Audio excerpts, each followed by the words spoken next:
Bonjour, ici Sandra Vimon. Suite à ma dernière capsule vidéo, j'ai reçu plusieurs questions par rapport au vaisseau. Alors, qu'est-ce que c'est le vaisseau supramental?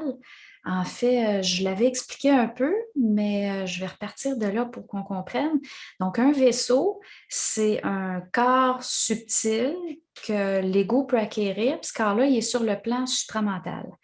Alors, comment qu'on acquiert ce corps-là? Mais dans un premier temps, l'ego doit vivre la fusion avec son esprit, donc récupérer l'énergie qui avait été diffractée lors de la descente. Alors ça fait en sorte qu'on a un nouveau corps subtil, l'ego a un nouveau corps subtil qu'on appelle le double éthérique.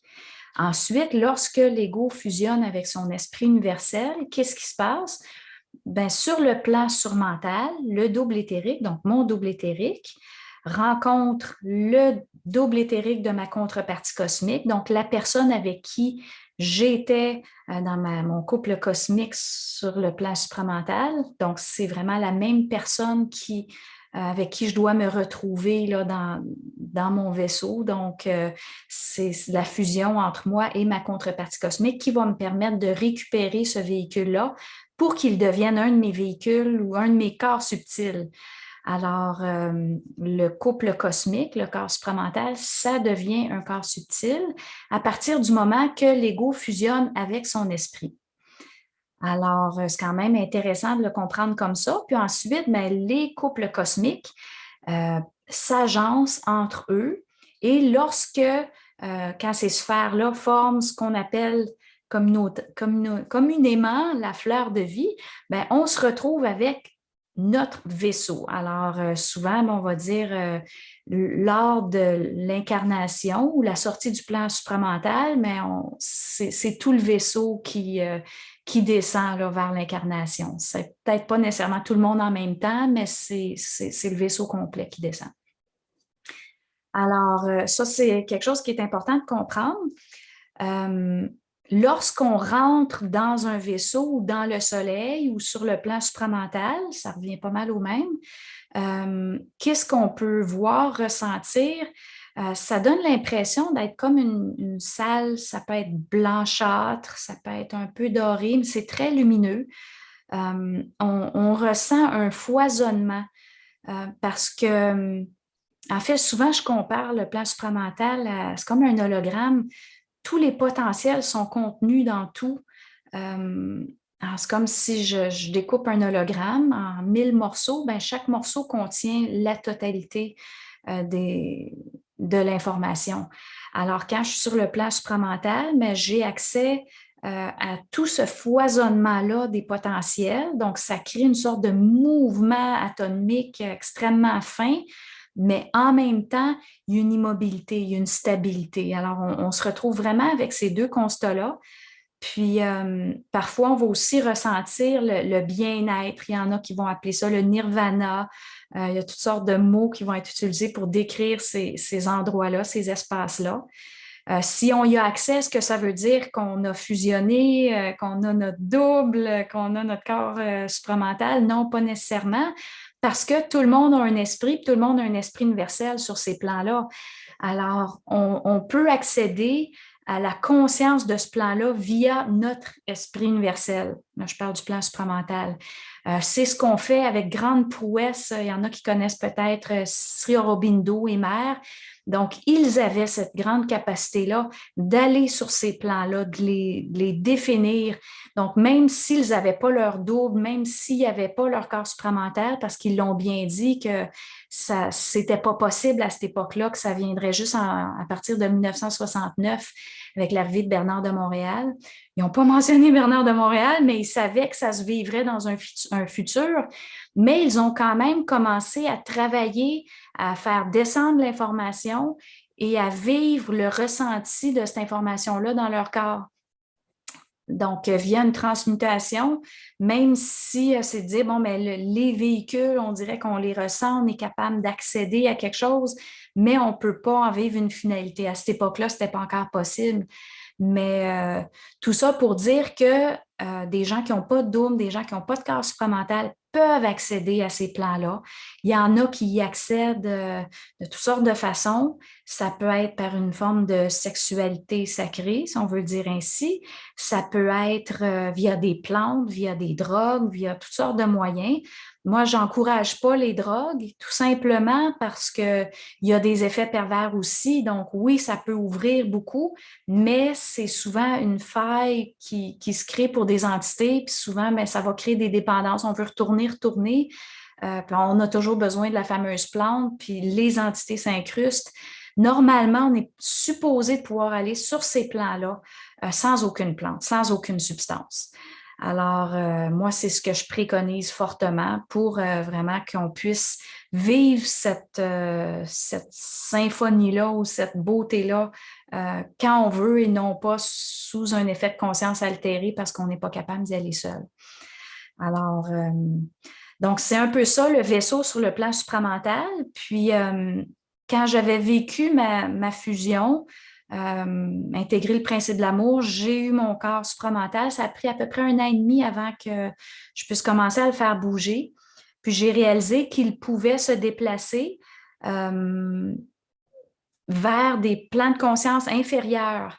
Alors, dans ma dernière vidéo, mais je veux clarifier parce qu'il y a plusieurs qui ont posé la question, c'est que ce vaisseau-là est descendu sur le plan surmental et ce qui permet de dire, ben oui, il peut se passer des choses, pas nécessairement le plan surmental. Moi, plus j'en découvre, plus je suis, je pourrais dire, surprise, plus je suis, comment dire, outrée aussi de ce que je peux voir. Tu sais, souvent, je vous dis, le plan surmental, c'est comme le film Star Wars et tous les autres films de science-fiction, mais j'oserais ajouter tous les films d'horreur aussi, parce qu'on sur ce plan-là, on se retrouve aussi avec des extraterrestres absolument horribles là, en termes de taux vibratoire, d'apparence, etc. Donc, c'est quand même pas un plan facile. C'est pas pour rien qu'on a des peintures depuis longtemps, des peintres qui peignent des scènes assez particulières qui font référence à ce plan-là dans l'invisible. Donc, le vaisseau peut être sur le plan supramental, oui, et il peut descendre vers le plan surmental. Ce que j'en ai compris, c'est que lorsque l'esprit universel diffracte en tant qu'esprit sur le plan surmental, ben, il ne descend pas avec son vaisseau. Ben non, il y a eu un éclatement, il y a une déchirure, il y a une diffraction, ou est-ce que c'est individué, donc il n'y a plus son vaisseau. Donc, comment est-ce qu'on peut faire pour accéder à un vaisseau? Comment est-ce qu'on peut faire pour habiter notre vaisseau? Parce que comme je l'ai dit plus tôt, il faut fusionner avec l'esprit universel, puis ça devient un de nos corps subtils qui, moi, initialement, était bien sur le plan supramental et j'ai réalisé que je pouvais le faire descendre. Donc, mon vaisseau est souvent sur le plan surmental, mais il se promène entre les deux plans. Puis des fois, il y a des tâches à faire. Je dois le faire déplacer. Mais après ça, je me suis posé la question, c'est qui le déplace, le vaisseau? Parce que je vous avais dit dans l'autre vidéo, ben, c'est comme s'il se déplace tout seul. Moi, tout ce que j'aimais, c'est qu'on aille au bon endroit, avec toute la bienveillance possible. Puis, je ne sais jamais où je vais me retrouver parce que sur le plan de mon ego, je ne connais pas toutes les particularités encore du plan surmental. Je n'ai pas assez d'expérience. Donc, je pourrais dire que je suis débutante. Puis, des fois, je vois des choses magnifiques. Des fois, je vois des choses horribles.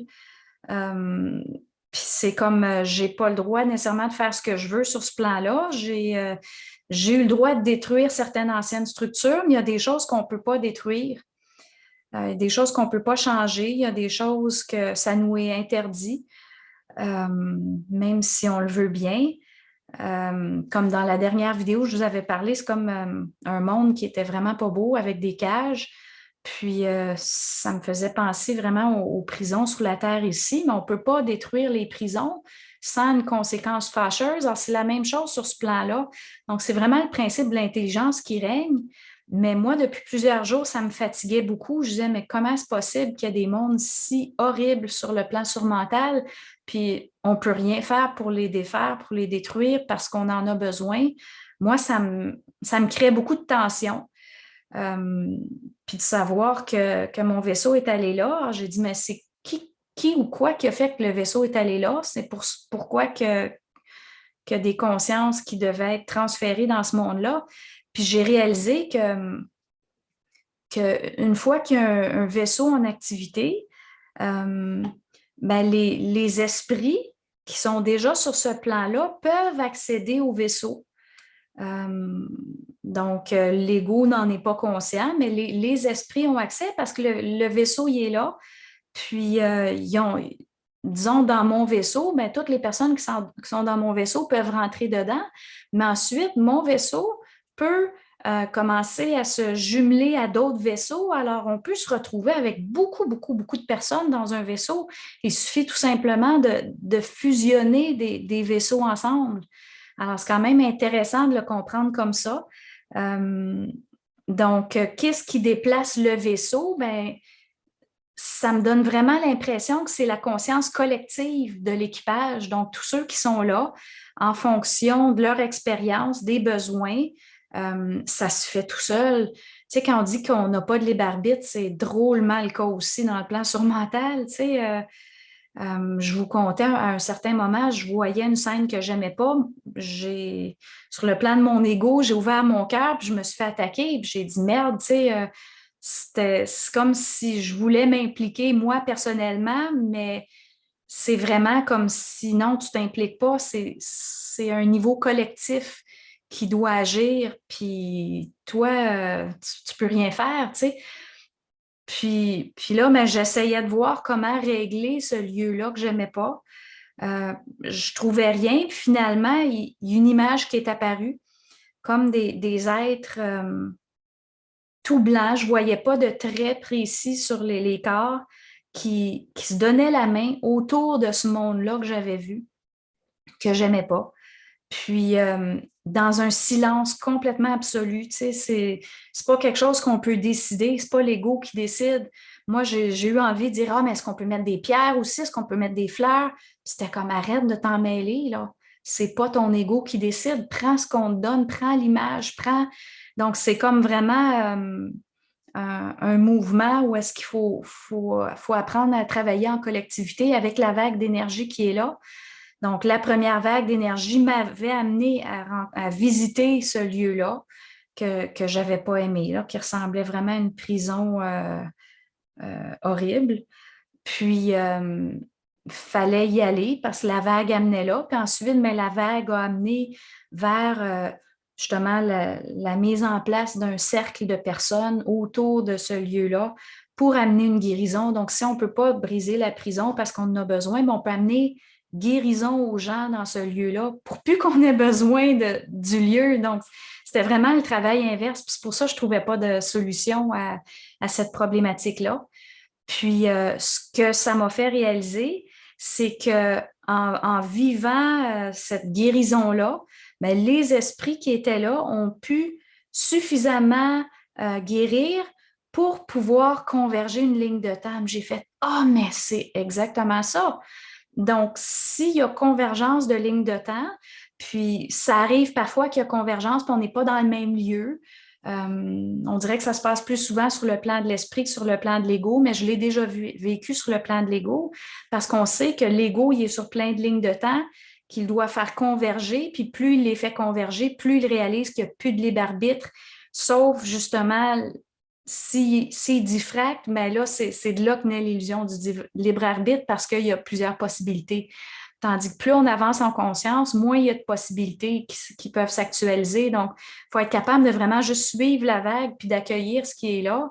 Puis c'est pas toujours facile sur le plan de l'ego, tu sais, parce que l'ego, il veut choisir, il veut intervenir, il veut décider. Puis là, ce que j'ai vécu récemment, c'était vraiment un travail de conscience collective où est-ce que personnellement, je ne pouvais absolument pas intervenir.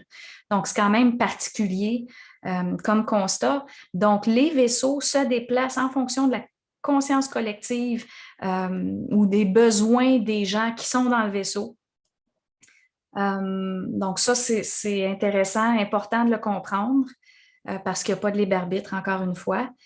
Est-ce que tout le monde pourrait rentrer dans un vaisseau? Ça serait une question qui serait intéressante à poser. Ben, je dirais tout le monde a un esprit universel. Donc, comme je disais tantôt, tout le monde a une partie 2 sur le plan supramental. Tout le monde a un esprit. Donc, tout le monde a cette partie-là 2 sur le plan surmental. Donc, une fois que le vaisseau est là, ben, c'est comme dire, ben, l'autobus arrive, hop, ben, on peut le prendre, l'autobus. Alors, donc, tous peuvent avoir accès au vaisseau à condition que leur énergie en fasse partie. Donc, je disais tantôt, il y a plusieurs vaisseaux qui peuvent accoster ensemble. Donc, si votre vaisseau est accosté et fait partie du grand vaisseau commun, ben oui, vous pouvez accéder à ce vaisseau-là. Que vous ayez un double ou pas, vous pouvez y accéder à partir du plan de votre esprit et en prendre conscience. Puis, si vous avez un double, donc vous pouvez le vivre avec une conscience encore plus grande, ce qui n'est pas banal non plus. Ce que j'ai constaté aussi, les personnes qui n'ont pas un taux vibratoire assez élevé pour rentrer dans le vaisseau peuvent trembler. J'en avais parlé dans la dernière vidéo. Donc, il y a un tremblement aussi qui peut survenir là, si le taux vibratoire ne correspond pas à celui du vaisseau. Donc, c'est comme s'il doit avoir un petit soin ou un petit quelque chose pour être capable de permettre au véhicule de la personne, au corps de la personne, de supporter le taux vibratoire du vaisseau qui quand même doit garder un certain minimum. Ensuite, qu'est-ce que je peux vous dire?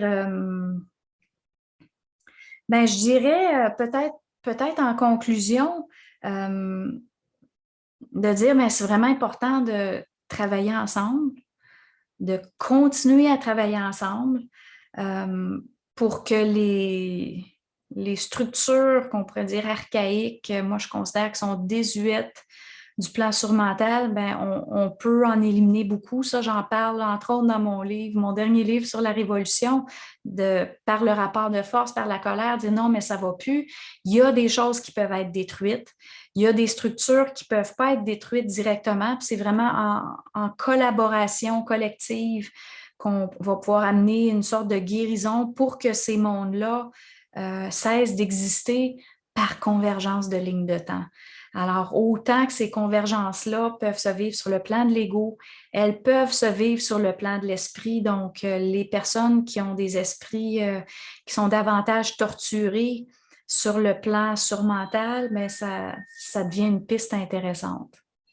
Donc, je vous souhaite une belle journée et à la prochaine.